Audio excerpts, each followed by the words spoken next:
പിതാവിൻ്റെയും പുത്രൻ്റെയും പരിശുദ്ധാത്മാവിൻ്റെയും നാമത്തിൽ ആമേൻ. പ്രിയമുള്ളവരെ, ഇന്ന് വ്യാഴാഴ്ച ഡിസംബർ മാസം 5-ാം തീയതി. നമ്മൾ ഡിസംബർ മാസത്തിലെ ഒരു ക്രിസ്മസ് ആഗമന കാലത്തിൻ്റെ ഓർമ്മ മനസ്സിലുണ്ടാകണേ ഇടയ്ക്കിടയ്ക്ക്. കാര്യം കർത്താവിനെ എതിർക്കാനും സ്വീകരിക്കാനും ആത്മാവിൻ്റെ കൃപയിൽ നമ്മൾ തന്നെ പരുവപ്പെടാനുള്ള സമയമാണിത്. Complete my pattern. ആ ഭക്തിയോടെ പ്രാർത്ഥിക്കണേ. അമ്മേ പരിശുദ്ധമ്മേ, അമ്മേ പരിശുദ്ധമ്മേ, ദൈവമാതാവേ, അന്ന് അങ്ങ് കൃപാസനത്തിൽ പ്രത്യക്ഷപ്പെട്ട് വരാൻ പോകുന്ന മഹാദുരന്തത്തിൽ നിന്ന് രക്ഷപ്പെടാനും എല്ലാവർക്കും വേണ്ടി പ്രാർത്ഥിക്കുവാനും ആവശ്യപ്പെട്ടിട്ട് 20 വർഷം തികയുന്ന ഈ വേളയിൽ കൃപാസനത്തിലൂടെ ഞങ്ങൾക്കും ഈ ദേശത്തിനും അങ്ങ് മധ്യസ്ഥം തേടി തന്ന എല്ലാ അനുഗ്രഹങ്ങൾക്കും കൃപകൾക്കും ഞങ്ങളിപ്പോൾ ഹൃദയം നിറഞ്ഞ നന്ദി പറയുന്നു. അമ്മേ പരിശുദ്ധമ്മേ, ജപമാല മാതാവേ, സകല കൃപാസനം പ്രാർത്ഥനയോടും ചേർത്ത് ഞങ്ങളിപ്പോൾ പ്രാർത്ഥിക്കുന്ന ഈ കുടുംബത്തിന്റെ പ്രത്യേക നിയോഗം. മക്കളെ, ഇന്നത്തെ നിയോഗമാണ്, ഇന്നത്തെ പ്രാർത്ഥന ആവശ്യം.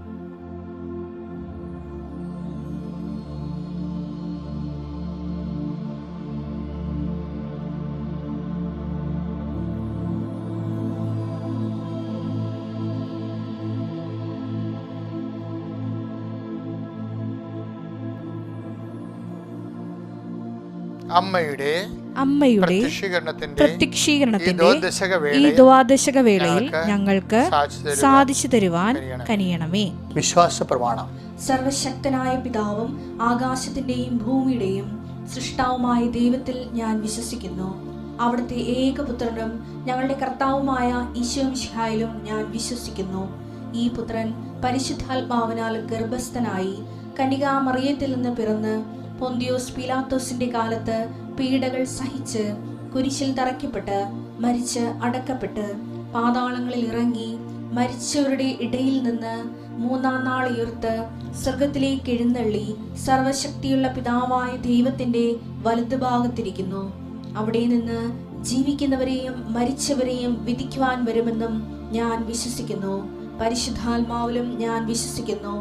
വിശുദ്ധ കത്തോലിക്കാ സഭയിലും പുണ്യവാന്മാരുടെ ഐക്യത്തിലും പാപങ്ങളുടെ മോചനത്തിലും ശരീരത്തിന്റെ ഉയർപ്പിലും നിത്യമായ ജീവിതത്തിലും ഞാൻ വിശ്വസിക്കുന്നു. ആമേൻ. സുഖസ്ഥനായ ഞങ്ങളുടെ പിതാവേ, അങ്ങയുടെ നാമം പൂജിതമാകണമേ. അങ്ങയുടെ രാജ്യം വരണമേ. അങ്ങയുടെ തിരുമനസ് സ്വർഗത്തിലെ പോലെ ഭൂമിയിലും ആകണമേ. അന്നു വേണ്ടുന്ന ആഹാരം ഇന്ന് ഞങ്ങൾക്ക് തരണമേ. ഞങ്ങളോട് തെറ്റ് ചെയ്യുന്നവരോട് ഞങ്ങൾ ക്ഷമിക്കുന്നത് പോലെ ഞങ്ങളുടെ തെറ്റുകൾ ഞങ്ങളോടും ക്ഷമിക്കണമേ. ഞങ്ങളെ പ്രലോഭനത്തിൽ ഉൾപ്പെടുത്തരുതേ, തിന്മയിൽ ഞങ്ങൾ രക്ഷിക്കണമേ. ആമേൻ. നന്മ നിറഞ്ഞ മറിയമേ, സ്വസ്തി. കർത്താവ് അങ്ങയുടെ കൂടെ സ്ത്രീകളിൽ അങ്ങ് അനുഗ്രഹിക്കപ്പെട്ടവളാകുന്നു. അങ്ങയുടെ ഉദരത്തിൻ ഫലമായി ഈശോ അനുഗ്രഹിക്കപ്പെട്ടവനാകുന്നു. പരിശുദ്ധ മറിയമേ, തമ്പുരാന്റെ അമ്മേ, പാപികളായ ഞങ്ങൾക്ക് വേണ്ടി ഇപ്പോഴും ഞങ്ങളുടെ മരണസമയത്തും തമ്പുരാനോട് അപേക്ഷിക്കണമേ. ആമേൻ. എന്റെ കർത്താവ് ഇതിന്റെ ഉന്നതമായ നാമത്തിന് സ്വസ്ഥം ചെയ്യുന്നു. എന്റെ കർത്താവ് ഇതിന്റെ വിശുദ്ധ പൗരോഹിത്യത്തെ മഹത്വപ്പെടുത്തണമേ. എന്റെ കർത്താവ് സഭയിലുള്ള സാന്നിധ്യം പ്രകടമാക്കണമേ. കർത്താവ് 38 വർഷം ഞാൻ അർപ്പിച്ച കുർബാനയുടെ യോഗ്യതയാൽ കൃപാസ്ഥാനത്താറെ ജീവനോടെ പ്രത്യക്ഷപ്പെട്ട പരിശുദ്ധ അമ്മയുടെ മാധ്യസ്ഥത്തിന് ഇന്നത്തെ ദിവസത്തേക്ക് അതിൻ്റെ ആവശ്യങ്ങളെയും അങ്ങയുടെ തിരുസേനയെ സമയത്ത് പ്രാർത്ഥിക്കുന്നു. അതാ ദിവസങ്ങൾക്ക് അതാതിൻ്റെ ഉത്കണ്ഠകൾ മതിയെന്ന് പറഞ്ഞല്ലേ കർത്താവ്. ഇന്നത്തെ ഉത്കണ്ഠകൾ അങ്ങയുടെ തിരുസേനതയിൽ അതിരാവിലെ പ്രാർത്ഥനയാക്കി മാറ്റുന്നു. രോഗികളെ അങ്ങ് സ്പർശിക്കണേ കർത്താവേ. കിടപ്പ് രോഗികളെ മാത്രമല്ല ഈശോയെ, രോഗം വന്നത് കാരണം പണിക്ക് പോകാൻ പറ്റാതെ കുടുംബത്തിന് വരുമാനം മുട്ടിയ മക്കളുണ്ട് ഈശോയെ.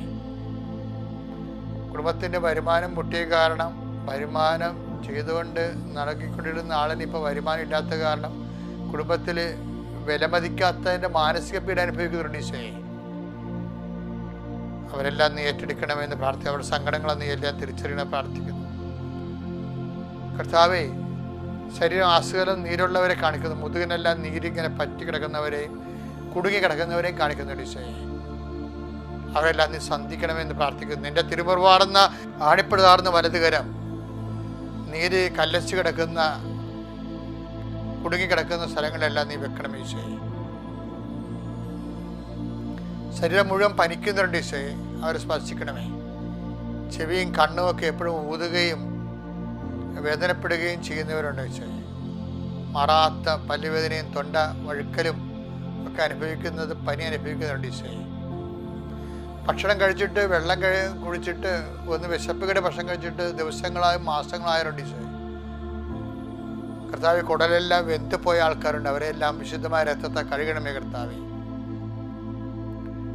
കർത്താവ്, ശിരസിൽ എപ്പോഴും ഭാരമുള്ളവർ തോന്നുകയും എപ്പിലെപ്സിയും അതുപോലെ തന്നെ ചുഴലിയൊക്കെ വരികയും ഉറക്കം കിട്ടാതിരിക്കുകയും രാത്രി ഉറങ്ങാതെ കിടക്കുന്നവരുണ്ട് ഈശോയെ.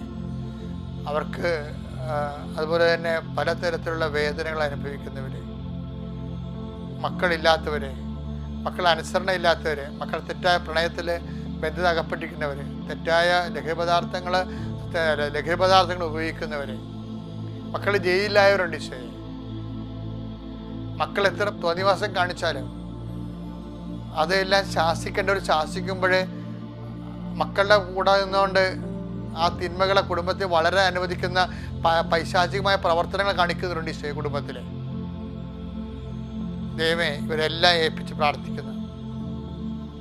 തങ്ങളെ സന്ധിക്കാൻ അപ്പനെയോ അമ്മയ്ക്കോ കുടുംബത്തിനോ പറ്റുന്നില്ല പെൺമക്കള് മനസ്സ് പതറി നടക്കുന്ന പെൺമക്കളുണ്ട് ഈശോയെ. അവരതിൻ്റെ തെറ്റായ വഴികളിലേക്ക് അതുകൊണ്ട് പോകാൻ വേണ്ടി സമ്മർദ്ദപ്പെടുന്നവരുണ്ട് ഈശോയെ. ഇങ്ങനെയുള്ള കുടുംബ സാഹചര്യങ്ങളെ സമർപ്പിച്ച് പ്രാർത്ഥിക്കുന്ന കർത്താവേ, രേഖകള്, സർട്ടിഫിക്കറ്റുകള്, മാർക്ക് ലിസ്റ്റുകള് വിത്ത് ഹെൽഡായി പോയവരുണ്ട് ഈശോയെ. അവരെല്ലാം ഓർത്ത് പ്രാർത്ഥിക്കുന്ന ഈശോ. ഒരു ലോണിന് വേണ്ടി തെണ്ടിത്തിരിഞ്ഞ് നടക്കുന്ന ആൾക്കാർ, ഒരാവശ്യങ്ങൾക്ക് ആരും സഹായിക്കാനില്ല, ആരും പറയാനില്ല, പറഞ്ഞവരെ വാക്ക് പറയും, ആ വാക്ക് അവർ തന്നെ വഞ്ചിക്കുകയും ചെയ്യും, പിന്നെ ഒരോടും ഇല്ലാത്ത അവസ്ഥയിലാകും, പിന്നെ ഒന്നേന്ന് തുടങ്ങേണ്ടി വരും. ഇങ്ങനെ ജീവിതം മടുത്ത് ഭാരപ്പെട്ട് ജീവിക്കുന്നവരെ കർത്താവ് ഈ ഒരൊറ്റ പ്രാർത്ഥനയാൽ അവരെ സന്ധികളെ പ്രാർത്ഥിക്കുന്നു. എൻ്റെ കർത്താവിൻ്റെ ഉന്നതമായ നാമത്തിൽ, സഭയുടെ അധികാരത്തിൽ, കുരിശടയാളത്തിൽ ആർക്കെല്ലാം എന്തിനെല്ലാം വേണ്ടി പ്രാർത്ഥിച്ചോ ഇന്നത്തെ ദിവസം ദൈവനാമത്തിൽ അവരുടെ ഭാരങ്ങൾ ഈശോ നാമത്തിൽ മാറിപ്പോകട്ടെ. പിതാവിൻ്റെയും പുത്രൻ്റെയും പരിശുദ്ധാത്മാവിൻ്റെയും നാമത്തിൽ. എൻ്റെ പ്രിയപ്പെട്ടവരെ, ഇന്നത്തെ ഭജനം ലൂക്കായുടെ സുവിശേഷം 10:8. ഏതെങ്കിലും നഗരത്തിൽ നിങ്ങൾ പ്രവേശിക്കുകയും അവർ നിങ്ങളെ സ്വീകരിക്കുകയും ചെയ്യുമ്പോൾ നിങ്ങൾക്ക് വിളമ്പുന്നത് ഭക്ഷിക്കുവിൻ. ഇത് കർത്താവ് ഒരു അഭിഷേക കാലം കർത്താവ് എനിക്ക് തന്ന ഒരു വ്യാഖ്യാനമാണ്. അതെന്തായത് എനിക്ക് അന്ന് കിട്ടിയത് ഇപ്പം ഞാൻ നിങ്ങൾക്ക് വിളമ്പിത്തരികയാണ്. എന്നോട് പറഞ്ഞത്, ഒരു ഇടവകയെ നീ ചെല്ലുമ്പോൾ ഞാനൊരു 10-12 ഇടവക ഇരുന്നിട്ടുണ്ട്. ഇപ്പോഴും എനിക്കൊരു കുഞ്ഞു പള്ളിയാണുള്ളത്. അപ്പം ഓരോ ഇടവകയിലും എനിക്ക് മുമ്പ് അതിൻ്റെ ചരിത്രവും ഭൂമിശാസ്ത്രവും ഒക്കെ നമുക്കറിയാം. ഞാൻ ഉദ്ദേശിക്കുന്നത് അവിടുത്തെ ഒരു പ്രത്യേക സെറ്റപ്പ് ഉണ്ടല്ലോ. അപ്പം അതെല്ലാം മനസ്സിലാക്കിയിട്ടാണ് നമ്മൾ ഓരോ ഇടവകയിൽ ചെല്ലണത്. അപ്പോൾ പലതരത്തിലുള്ള മനുഷ്യരും പലതരത്തിലുള്ള സ്വഭാവങ്ങളും പലതരത്തിലുള്ള നെഗറ്റീവ് ആയിട്ടുള്ള അതായത് കുരുക്കുന്ന രീതിയിലുള്ള തന്ത്രപൂർവമായ പൈശാചിക കരുനീക്കങ്ങളൊക്കെ ചില ഇടവകളുണ്ടാകും. ഇതൊക്കെ പുറത്ത് പറയാൻ പറ്റുമെന്നൊക്കെ അറിയത്തില്ല. ഞാൻ അനുഭവിച്ച കുറച്ച് കാര്യങ്ങൾ പറയണതാണ്. 10-40 പേര് ഒരുമിച്ച് വന്നതിന് മേടൊക്കെ അല്ലെറിഞ്ഞിട്ടുണ്ട്. ഒരിടവകയിൽ ചെന്നപ്പോൾ എന്നെ തല്ലി. ഇതൊക്കെ കേൾക്കേണ്ട വിശ്വസിക്കുക. അപ്പോഴും ഇപ്പോഴും എനിക്ക് ഇടവക ഇഷ്ടമാണ്. എന്താ കാര്യം? ഇടവക കർത്താവിൻ്റെ ഓഹരിയാണ്. എന്താ പ്രശ്നം വെച്ച് കഴിഞ്ഞാൽ, എനിക്ക് ഈ വചനമാണ് എന്നെ നടത്തിയത്. എന്താ വെച്ചാൽ, ഓരോ സ്ഥലത്ത് നീ ചെല്ലുമ്പോൾ വിളമ്പണത് ഭക്ഷിക്കുക. അവിടെ എന്താണ് തരുന്നത് അത് ഭക്ഷിക്കുക. ആരുടെ പേരിൽ? നന്ദിപൂർവ്വം കർത്താവിൻ്റെ പേരിൽ. നമുക്കുള്ള ഒരു ഗുണമെന്ന് പറയുന്നത്, എല്ലാം മേടിക്കാൻ ഒരു നാമമുണ്ട്, എല്ലാം സ്വീകരിക്കാൻ നമുക്കൊരു നാമമുണ്ട്. The name of Jesus. നമ്മളെ വളർത്താൻ വേണ്ടി ദേവപിതാവ് നമുക്ക് നൽകിയ ഒരു ബാങ്കാണ് ഈ ജീസസ് എന്ന് പറയുന്നത്. നമ്മൾ അവിടെ കൊണ്ട് ഇട്ട് കഴിഞ്ഞാൽ അതിൻ്റെ പലിശ കൂടിക്കൊണ്ടിരിക്കും, നിത്യത വരെ ഇങ്ങനെ പെരുകിക്കൊണ്ടേയിരിക്കും. എല്ലായിടത്തും ഇതുപോലെ അതായത് നല്ല മനുഷ്യരുണ്ട്, അതുപോലെ തന്നെ നമുക്ക് വിഷമമുണ്ടാക്കുന്ന സാഹചര്യങ്ങളുണ്ടാകും. അപ്പോൾ ഇപ്പം നിങ്ങളെ തന്നെ കല്യാണം കഴിപ്പിച്ച് വിട്ടൊരു വീട്ടിൽ ചെന്ന് വീട്ടിൽ, ആ വീട്ടിൽ ചിലപ്പോൾ നിങ്ങളുടെ വീട്ടിൽ ഒരിക്കലും ഒരു 30% ഒഴിച്ച് ബാക്കി 70% ആൾക്കാർക്കും കെട്ടിച്ച വീട്ടിൽ ഞെരുക്കങ്ങളാണ്. ആ വീടിൻ്റെ പ്രശ്നം മാത്രമല്ല, നമ്മുടെയും പ്രശ്നങ്ങൾ കൂടിയാണത്. എന്ന് വെച്ച് കഴിഞ്ഞാൽ നമ്മുടെ ജീവിതം കെട്ടിച്ചു വിട്ട കാലത്ത് നമ്മൾ മറ്റുള്ളവരുടെ ആ കുടുംബത്തിൽ നമ്മളങ്ങനെ അവരുടെ കുടുംബത്തിൻ്റെ അംഗം പോലെ നമ്മളങ്ങനെ ഇഷ്ടമുള്ളപ്പോൾ എഴുന്നേറ്റ് ഇഷ്ടമുള്ളത് കഷിച്ച്, അത് ഇഷ്ടപ്പെട്ടില്ലെങ്കിൽ അമ്മയോട് തല്ലി വെച്ചിട്ട് ഇഷ്ടമുള്ള ഭക്ഷണം മേടിച്ച് ഉണ്ടാക്കിച്ച് കഴിച്ചു. അങ്ങനെയെല്ലാം നമ്മൾ പറയണ പോലെ എല്ലാം കേട്ടാണ് നമ്മുടെ കുടുംബം ജീവിക്കുന്നത്. ഇതൊന്നും നടക്കത്തില്ല. കെട്ടിച്ച് വിട്ട് കഴിയുമ്പോൾ നമുക്ക് മക്കളായി അതേ സമ്മർദ്ദങ്ങൾ മക്കൾ നമ്മുടെ മേലുണ്ടാക്കും. കെട്ടിച്ച് വിട്ട വീട്ടിൽ വേറെ ആവശ്യങ്ങളും സമ്മർദ്ദങ്ങളും ഉണ്ടാകും. അപ്പോൾ ഇങ്ങനെയൊക്കെ വരുമ്പോൾ പുതിയ അനുഭവങ്ങൾ പകുതിയോളം നെഗറ്റീവ് അനുഭവങ്ങളായിരിക്കും. അപ്പോൾ അതുകൊണ്ട് നിങ്ങളിങ്ങനെ പോസിറ്റീവ് അനുഭവങ്ങൾ മാത്രം തിരക്കി പോയിട്ടൊരു കഥയുമില്ല. ഈ നെഗറ്റീവ് അനുഭവങ്ങളെ വെച്ചിട്ട് അതിൻ്റെ നിന്ന് കൃപ ആർജിക്കാൻ പറ്റുമോ എന്ന് നോക്കണം. അതാണ് ബുദ്ധി എന്ന് പറയുന്നത്. ഒരു സ്പിരിച്വൽ ഇൻ്റലിജൻസിലാണത്, ആധ്യാത്മിക ബുദ്ധി എന്ന് പറയും. എന്ന് വെച്ച് കഴിഞ്ഞാൽ ഇപ്പം നമുക്ക് ഈശോ പറഞ്ഞില്ലേ, നിങ്ങൾ ഒരു വീട്ടിൽ ചെല്ലുമ്പോൾ വിളമ്പണത് എന്താണ്? അത് ഛർദ്ദിക്കാനല്ല പറഞ്ഞത്, അത് ഭക്ഷിക്കാനാണ് പറഞ്ഞത്. ഛർദ്ദിച്ചിട്ട് ഉടനെ പൈൻ തീർത്ത് വീട്ടിൽ പോരാനല്ല പറഞ്ഞത്, വിളമ്പണത് ഭക്ഷിക്കാൻ. നമ്മൾ 2 ആഴ്ച ഭക്ഷിച്ച് കഴിയുമ്പോൾ നമുക്ക് കർത്താവേ ഇത് നീ കുരിശെ കിടന്ന് ചൊറുക്ക് കഴിച്ചതിനേക്കാളും കഷ്ടമാണ്, ഇതിനേക്കാളെന്നല്ല അതായിരുന്നു നീ പറയും. എന്നാലും ഈശോയെ ഇത് എന്തുമാത്രം 2 ദിവസം അടുത്ത മാസത്തിൽ മാറ്റണമെന്ന് പറഞ്ഞാൽ നിനക്ക് എന്തുമാത്രം, അതായത് ഒരു മനുഷ്യൻ്റെ പ്രലോഭനത്തിൻ്റെ അപ്പുറത്ത് അവന് സഹിക്കാവുന്നതിൻ്റെ അപ്പുറത്ത് അവന് പ്രലോഭനം ഉണ്ടാകത്തില്ലെന്നാണ് പൗലോസ് പറയുന്നത്. അപ്പം നമ്മൾ പറ്റുന്നത്രയും ഇതെല്ലാം ക്രിസ്തുവിൻ്റെ നാമത്തിൽ നീ ഏത് ഭവനം ചെന്നാലും വിളമ്പണം ഭക്ഷിക്കാൻ പറയും. അപ്പം നമ്മളെങ്ങനെ ഭക്ഷിക്കും? കാരണം ദൈവഹിതത്തിന് ഭക്ഷണമെന്നാണ് ഈശോ വിളിക്കുന്നത്. ഇപ്പം 4:36 യോഹന്നാൻ്റെ സുവിശേഷമല്ലേ, നിങ്ങളറിയാത്ത ഭക്ഷണം എനിക്കുണ്ട്, ആരെങ്കിലും ഒരു ഭക്ഷണം കൊടുത്ത് കാണുമെന്ന് ചോദിക്കുമ്പോൾ ഈശോ പറയും, എൻ്റെ പിതാവിൻ്റെ ഇഷ്ടം നിറവേറ്റുന്നതാണ് എൻ്റെ ഭക്ഷണം. അപ്പം ഒരു വീട്ടിൽ ചെല്ലുമ്പോൾ ദൈവഹിതം നിറവേറ്റണമെന്നാണ് ഈ പറയണത്. ഒരു വീട്ടിൽ ചെല്ലുമ്പോൾ വിളമ്പണം ഭക്ഷിക്കാൻ, അത് അവിടെ ദൈവഹിതം അതായിരിക്കും. ചിലപ്പോൾ ഭർത്താവിൻ്റെ അനിയനോ ഭർത്താവിൻ്റെ ചേട്ടനോ ഭർത്താവിനെയോ മാനസിക വിഭ്രാന്തിയുള്ള ആളായിരിക്കും. ചിലർ അവിടെ പിടിച്ചു നിന്നിട്ട് അത് കൃപയാക്കി വളർത്തും. അപ്പം നിങ്ങൾ ഓർക്കും കൃപ കിട്ടിയിട്ട് എന്നാ കിട്ടാനാണ്? കൃപയെക്കുറിച്ച് ഞങ്ങൾക്ക് അറിയാൻ പറ്റാത്തത് കൊണ്ടാണ്.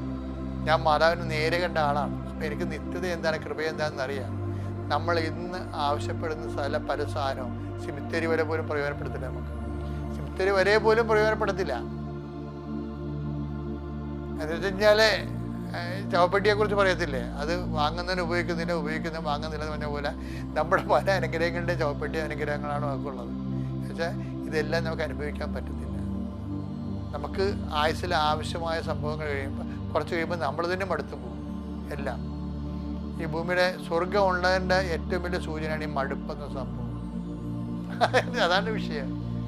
എല്ലാത്തിനും മടുപ്പല്ലേ മനുഷ്യനെ. സഭാപ്രസംഗം എഴുതുന്നത് എന്താണ്? മായ സകലതും മായ എന്ന് പറഞ്ഞിട്ട് എന്താണ്?